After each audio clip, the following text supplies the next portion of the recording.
The day my wife gave birth to her terminally ill ex-boyfriend's child, I was at the hospital too, but not for her. Her parents had brought 10 men to stand guard outside the delivery room like she was some kind of crime scene witness, instead of a woman in labor. Even after the baby arrived, I didn't show anger. I just stood at a distance, watching everything with a numb heart. My mother-in-law held Laura's hand softly and whispered, "Don't worry, sweetheart. As long as we're here, we won't let him near you." Her father added, "I've got people stationed at every entrance. If he dares show up, we'll call the police." Laura, pale and exhausted, nodded weakly. But her eyes searched the elevator every few seconds, searching for me. All she found was silence. And when she realized I wasn't coming, I watched her body finally relax. She never understood me. All I ever wanted was to support her, to help her give James something to remember him by. Why wasn't that enough? She smiled when the nurse placed the newborn in her arms. And, in her heart, she thought, if Claude visits tomorrow, maybe I'll forgive him. Maybe he can even be the baby's father. But she had no idea. At that exact moment, I had already submitted my paperwork to the United Nations. In 7 days, I would renounce my citizenship, leave everything behind, and disappear. I'd become a stateless doctor, far from everything and everyone I'd ever known. The day Laura left the postpartum center, I had just finished a shift at the hospital. As I walked up to the house, I heard laughter, warm, familiar, and painfully out of place. "She's so beautiful. She's got her father's eyes," my mother-in-law cooed, rocking the baby. James stepped out of the kitchen with a bowl of soup. "I made this myself," he said, sitting next to Laura and feeding her like they were husband and wife. Her father chuckled while shaking a rattle toward the baby.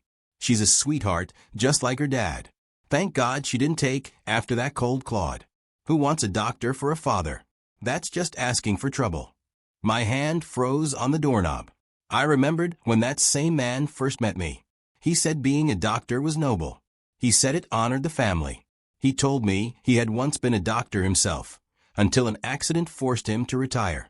But now I wasn't noble. I wasn't honored. I was the outsider, the disappointment.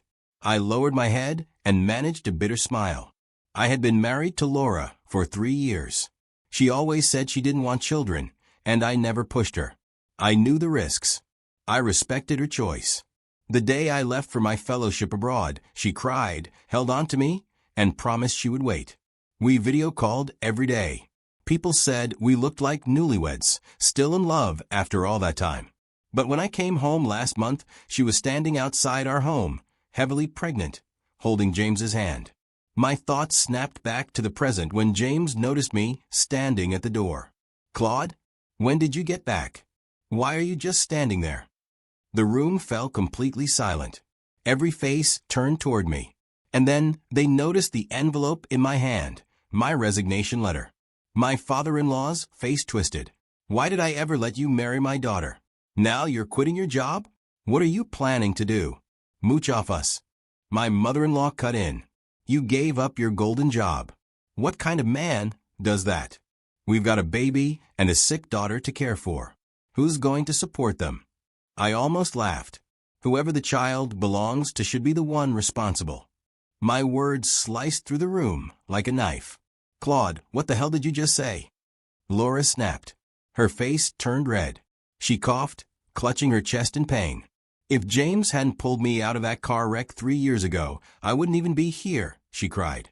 "Now he's dying, and no one will remember him once he's gone.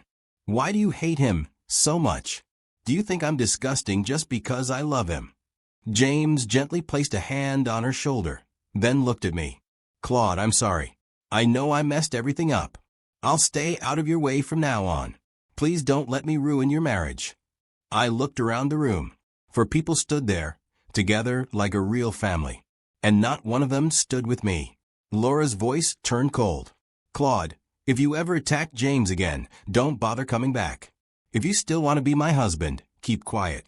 At the baby's full-month celebration, I'll introduce you as the father. That's my compromise." I glanced at the baby sleeping peacefully. But by the time of that celebration, I'd be on a plane out of the country, gone forever. But before leaving, I didn't mind giving them something they'd remember. I nodded. Okay. I didn't wait for their reaction. I walked to the bedroom and began packing. I didn't want a single trace of myself left in that house. As I folded my clothes, I heard Laura's soft voice from the living room. James, I want the baby to take your last name. Even if she calls someone else Dad, she'll always know who her real father is. My hands froze. I remembered the day I came home unexpectedly last month, bringing her a souvenir. I opened the door and saw her returning from a walk, hand in hand with James. She panicked. James looked at me like I was a stranger. Before I could speak, Laura stepped forward. This is my husband, Claude. I thought James would back off. Instead, he leaned in, smirked, and whispered, I hear you're older than me. I'll call you Big Brother. After all, the baby in your wife's belly is mine. I snapped. I punched him so hard he staggered. Rage exploded. Months of betrayal, longing, humiliation. If I'd had a weapon, I might have done something I'd regret. The police came. They called it a domestic dispute. No charges. When we got home, her parents didn't ask a single thing. They only yelled at me for embarrassing them, for being violent, for throwing away my education. Turns out they knew everything. They supported Laura and James. In 1 year, James had replaced me. Laura tried to take my hand. Her voice trembled. I didn't mean to betray you. James, he's dying. I just wanted him to have something to leave behind. I planned to tell you when you came back. I didn't want to distract you. Then she looked at me hopefully. Can we raise this child together? She said it like it was normal. Like none of this was insanity. I zipped up my suitcase. That's when my mother-in-law opened the door with a fake smile. James has been using your room while you were gone. We turned the study into a nursery. You can sleep on the couch or get a hotel. I was exhausted. I didn't have the strength to argue or search for a hotel. I nodded and lay on the couch. But late that night, the baby's cry split through the silence. I turned over, ready to reach for earplugs. Then I heard Laura's tired voice. You need to do something about the baby or he's going to cry all night. James answered lazily, You're my baby. You take care of it. Let the kid cry. It's good for lung development. Laura laughed softly. You're so annoying. Then the bed creaked. I pulled the blanket over my head, trying to block everything out. But even with my eyes closed, memories stabbed through me. The Laura I loved used to be gentle, pure. I could still picture her smile, the trust in her eyes the first time she told me she loved me. That version of her didn't belong to me anymore. I must have drifted off, because when I opened my eyes, it was dawn. I got up quietly, packed the last of my things, and left the house without looking back. My first stop was the municipal office. I officially deregistered my household status and completed all the paperwork for leaving the country. With my government-issued credentials, everything processed smoothly. The clerk didn't ask many questions. But before I left, she handed me a small fruit candy. May your wishes come true, she said with a gentle smile. I thanked her and walked out. I checked into a nearby hotel, dropped off my luggage, and headed out to find food. But right outside the hotel, I ran into them, Laura, James, and their 2 children. James looked like he stepped out of a magazine. Armani suit, perfect grooming, glowing with health. Not at all like a man who was supposed to be terminally ill. Claude, he called out like we were old friends. I thought I saw you from a distance, but Laura said it couldn't be you. His eyes dropped to the recruitment flyer in my hand. A smug smile spread across his face. You looking for a job now with that frail frame? What are you going to do, carry bricks on a construction site? I didn't answer. The flyer was something a girl had handed me on the street. I only took it so she wouldn't feel ignored. But James didn't care. He laughed harder. If you needed help, you could have just asked.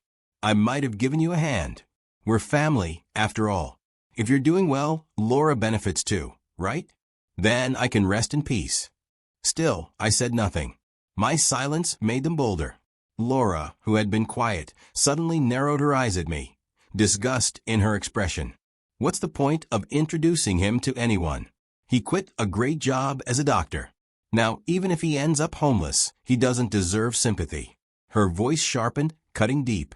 Claude, you're so irresponsible. Do you think acting like this will make me give up custody of the child? Her voice hit me like a slap. I stared at her face, the same face I once woke up next to every morning, and yet suddenly it felt like I was staring at a stranger. Someone wearing my wife's skin, but none of her warmth. My mind drifted back to the early years of our marriage, back when I was struggling at work, when office politics drained me so badly that I came home ready to quit, ready to break. She had wrapped her arms around me then, held me tightly, patting my back with all the steadiness I lacked. "We're fine," she whispered back then. "Whatever decision you make, I'm behind you. Resigning isn't the end of the world. I believe in you, and I believe in our future." But that woman, the woman who once believed in me, now stood beside another man, watching him humiliate me in public like those old promises never existed, like none of it had ever mattered. Her parents weren't any kinder. "I must have been blind," her father muttered. "How could I have trusted you with my daughter's happiness?" He paused, his voice turning colder. "Good thing we're still alive." Her mother didn't even blink. "If we weren't here, who knows how you might have abused her." Their voices grew louder, sharp enough to cut through the street noise. People passing by slowed down, staring, whispering. I could feel eyes drilling into my back. My fists clenched. I opened my mouth to say something, to defend myself, to defend the truth, but before a single word left me, James stepped in, casual as ever. "We're headed to take a family photo," he said. Then he looked right at me and added, "Claude, why don't you come with us? In the future, I'll be counting on you to help take care of Laura and the kid." Before I could respond, Laura scoffed loudly. "Look at him, dressed like that. He'd ruin the photo." She didn't even wait for my reaction. She just turned around and walked off, calling over her shoulder, "Let's go. Don't let him hold us up." James gave my shoulder a sympathetic pat, a pat that felt more like mockery, and followed her. I didn't shout. I didn't chase after them. I didn't even feel sad. Just nothing. A hollow, silent nothing. To the world, they looked like the perfect little family. And if that's what Laura wanted, a life where I didn't exist, then maybe the only thing left for me to do was finally walk away. 3 days before my flight, I received a call from the hospital director. He had managed to get in touch with the cardiac specialist I'd asked about, one of the best in the country, in town briefly for a medical forum. He said the specialist could see my father-in-law. Despite everything, I hadn't forgotten about the old man's heart problems. Even abroad, I had collected case studies, thinking one day they might help him.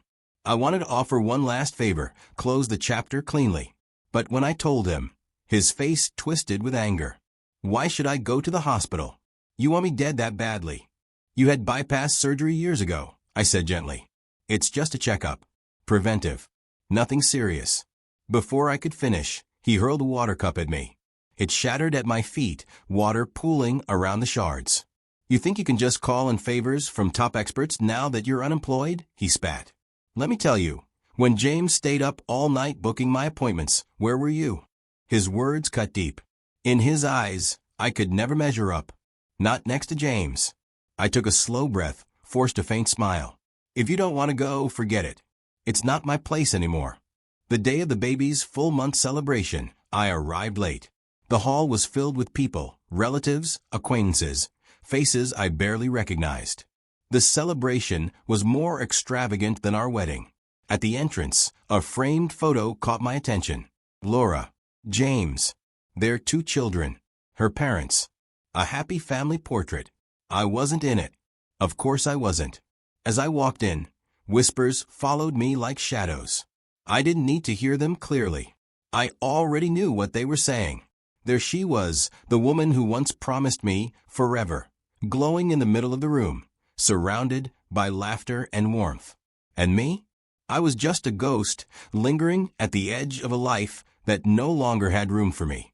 My aunt suddenly found me and grabbed my arm with a bright smile. "Claude, when did you get back?" Laura didn't say a word. She leaned closer, lowering her voice like she was sharing something juicy. I heard you just returned from studying abroad and are about to be promoted to chief physician. Such a bright future ahead. I nodded politely, saying nothing. They'd seen the family photo outside. They knew I wasn't beside Laura anymore. I could see it in their eyes. Curiosity mixed with judgment. Nearby, someone whispered while pointing at the man feeding Laura dessert. "Claude, who's that guy? I didn't know you had a younger brother." I smiled faintly. Laura's new husband. That single sentence spread like wildfire. The aunts gasped, then leaned into each other, whispering even more furiously. If Laura's family wasn't going to hide the truth, then why should I? A moment later, Laura walked onto the stage with a microphone, smiling like she was born for the spotlight. "I'm so happy to have you all here for my son's full moon celebration," she began. "Honestly, I never imagined I'd become a mother. I used to think I wasn't cut out for it, but when I heard my baby cry for the first time, I realized what unconditional love truly means." Her voice trembled beautifully, a performance honed to perfection. Then my aunt raised her voice. "Let the baby's father say a few words. Where is he?" The room went dead silent. Heads turned to James, then to me. My aunt still looked at Laura expectantly. I sighed, caught Laura's panic gaze, and slowly walked toward the stage. Her eyes widened. "What are you doing?" she hissed, tugging at my sleeve. "Don't say anything reckless, Claude. I'm warning you." I didn't look at her. I gently freed my arm and lifted the mic.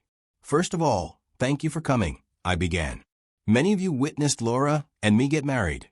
You blessed us, and I was grateful, deeply grateful." I glanced toward the entrance. "Maybe you noticed the family portrait outside. I did too. And I was just as surprised as you." Gasps echoed across the hall. Laura lunged for the mic, but I shifted slightly, keeping it out of reach. "But what shocked me more," I continued, "was coming home from abroad to find that the woman who once promised me forever was already 8 months pregnant." The room erupted with whispers. "I can't keep pretending everything is fine. Laura, let's get a divorce." I pulled the divorce papers from my pocket and let them fall at her feet. Her face went white. "Claude, why are you doing this?" she pleaded, grabbing the mic. "Haven't I told you? If you just let go of the past, the three of us can still have a good life together." The three of us. In her mind, I was the third wheel in their family. "I'm done deceiving myself," I said quietly. "Sign it. There's nothing left between us. I hope you and James are happy." She shook her head wildly. "No, I won't sign it. I don't agree to this, Claude. Don't even think about it. When my lawyer first drafted the agreement, he told me I could leave her with nothing. She had been unfaithful, and I had proof. But I didn't want to drag this out in court. I was leaving the country soon. So I took only what belonged to me and instructed my lawyer to donate the rest to Hope schools in remote mountain areas. At least something good could come from the wreckage." The hall was chaos, people whispering, Laura's parents panicking. I turned and walked out.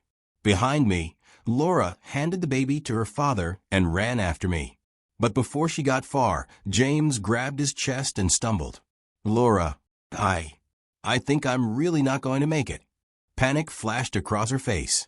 "James, hold on. I'll take you to the hospital." I kept walking. I didn't look back. She thought that after everything calmed down, she could talk to me. That as long as she refused to sign the papers, I would still be tied to her. But life had other plans. On the way to the hospital, her father suddenly collapsed too, the stress overwhelming him. Laura burst into tears. Just as they were about to wheel him into surgery, they ran into the hospital director and one of the top cardiologists in the country. Laura rushed forward and dropped to her knees. "Please save my dad. James helped me make an appointment with you before. Do you remember him?" The cardiologist looked at her for a moment. "You're Claude's wife, aren't you?" he asked. He continued before she could speak. "He reached out to me through the director a few days ago, asking me to check on his father-in-law's condition. I remember praising him for being so thoughtful." Laura froze. The doctor went on, gently but firmly, "But I was told it was no longer needed." "What happened?" She couldn't answer. The truth hit her harder than any insult ever could. The director pulled her aside. "I'm sorry, Miss Laura, We're boarding a flight to the U.S. for a conference. We can't assist with the surgery, but our hospital team is excellent. They will do everything they can. Later, the director told me what happened afterward. Laura sat outside the operating room on the cold floor, tears streaming down her face. Her mother stood over her, furious. I told you, even if Claude had his flaws, he would never joke about something like this. You never believed me, and now look what you've done. If your father dies, it's on you. And that was the moment Laura finally understood. Too late. The baby was crying in her arms, wailing nonstop, and her mother, already exhausted and irritated, set him down on a plastic chair with a harsh sigh. Enough. Cry, cry, cry. Do you think you're royalty or something? But Laura didn't seem to hear her. Her mind was somewhere else entirely. She pulled out her phone and tried calling me. Maybe she thought, just maybe, I was the only one who could still save her father. But her call didn't go through. I was already on the plane. I leaned my head against the window, watching the land slowly shrink beneath the clouds as the aircraft rose higher. And in that moment, I felt the strange truth settle inside me. I didn't belong to any one place anymore. I was giving myself to the world. Every day in that war-torn region reshaped my idea of life, of purpose, of what mattered. And the more I worked, the more sure I became. I never regretted coming here. Not once. I never regretted choosing this life, a doctor without borders. One afternoon, just as I was wrapping up a shift, a colleague rushed into the room, panting. "Someone's looking for you," he said. I barely looked up. "Another patient?" "No. I think it's someone from back home. A woman." I froze mid-step. For a split second, Laura's face flashed in my mind, like a ghost I hadn't finished burying. Before I could say anything, she walked in. "Claude, it's really you." Her eyes were red. She rushed toward me and wrapped her arms around me before I could react. Her tears soaked into my neck. Awkward and tense, I gently pulled away. At that moment, I remembered the message my lawyer had sent me right before I left the country. Our divorce had been officially filed. Whether she agreed or not, the papers were through. So why was she here? "Laura, we're already divorced." She nodded, wiping at her eyes. "I know. Just after you left, a lot happened. My dad, he passed away." I stared at her, stunned. I hadn't expected that. "I'm sorry," I said quietly. She nodded quickly, guilt flooding her face. "We didn't believe you back then. We thought you were bluffing, but it was James who lied. He never reached out to any specialists. My dad's condition just got worse and worse. If we had listened to you, maybe he'd still be alive." She sank to the ground and cried into her hands. And though I had already witnessed countless deaths since arriving here, people taking their last breaths on dusty roads, in broken tents, this still hit me hard. Her father had once treated me like a son. "I came here to say I'm sorry," she whispered. "I didn't understand why you left. I didn't know you gave everything up to be here, helping people. I came all this way to find you. Please come back with me. This place is too dangerous. I already lost my dad. I can't lose you too." I shook my head slowly. "No, Laura. I'm not going back. Not now." "Why not?" she pleaded. "Because I don't belong anywhere anymore," I said. "Not until the war ends. Not until people stop needing help. This is my home." She looked up at me, eyes wide and desperate. "I know I made mistakes. I lied. I hurt you. And now I'm paying for it. James is sick. Really sick. The doctors say he doesn't have much time left. Claude, how am I supposed to raise a child on my own?" I pulled my hands out of hers. "We're divorced," I said, steady but calm. "Your life, your choices, they're yours now. I have work to do. You should go home." I turned and began walking back toward the camp. "Behind me," she shouted. "If you're staying, then I'm staying too. I'll wait here. No matter how long it takes, we can go home together after your mission." I didn't answer. I just kept walking. But a few steps later, I heard her pick up a phone call. "What? He's gone? James is dead. I'm coming back now. Wait for me." Suddenly, the deafening roar of two low-flying bombers ripped through the air. Instinct took over. I spun around, grabbed her, and pulled her to the ground. Claude, what are? An explosion shook the earth. The shock waves slammed into us. Dust rained from the sky. Screams erupted everywhere. Chaos swallowed the camp. I ignored her panic and scanned the area. We need to move. Get up, I said sharply. We need to find cover. She was trembling, frozen in fear. I pulled her up by the arm. Am I going to die here? She whispered. No, I said. You're going home. Our team leader had arranged for a local driver to take her to the airport. The man arrived in a beat-up old pickup truck and gave me a silent nod. Before she left, I slipped some cash into his hand. Make sure she gets there safe. Laura didn't say a word. She climbed into the truck, still stunned. I watched them drive off, then turned back toward the tents. One of my colleagues nudged me with a grin. Hey, was that your girlfriend? She came all this way for you. Must be true love. I shook my head, picking up my lunchbox. She's not my girlfriend. She's my ex-wife. He blinked, confused, but didn't ask anything more. I pushed the moment aside and kept working. 2 years later, an unexpected opportunity brought me home. I came back different, older, stronger, changed. And I wasn't alone. Beside me was someone I met at the camp, a fellow aid worker. She had once thrown herself in front of me during an attack and was badly scarred. I had promised to stay by her side forever. Somewhere along the way, love found me again. At the airport, the former director of the Central Hospital personally came to pick me up. You've lost weight, he said warmly. Been through a lot, haven't you? His simple kindness hit deeper than I expected. I hugged him, fighting a sudden tightness in my throat. Then I saw her, Laura. She stood at a distance with a little boy beside her. She looked older, worn down, tired. The confidence she once radiated was gone. She didn't come closer. She just watched. I looked at her for a moment, then felt a gentle squeeze on my hand. My girlfriend intertwined her fingers with mine. Is that your ex-wife? She whispered. Do you want to go say hi? I shook my head. There's nothing left to say. That day at the banquet, when I walked away, our story split for good. I got into the car.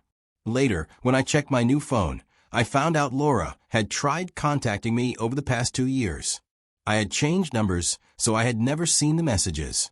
There was only one now. Just 3 words. I'm sorry. I stared at the screen for a long moment. Then I deleted the message, blocked the number, and tossed the old SIM card out the window. That chapter of my life was over. The pain, the betrayal, the what-ifs. I let it all go, carried away with the wind.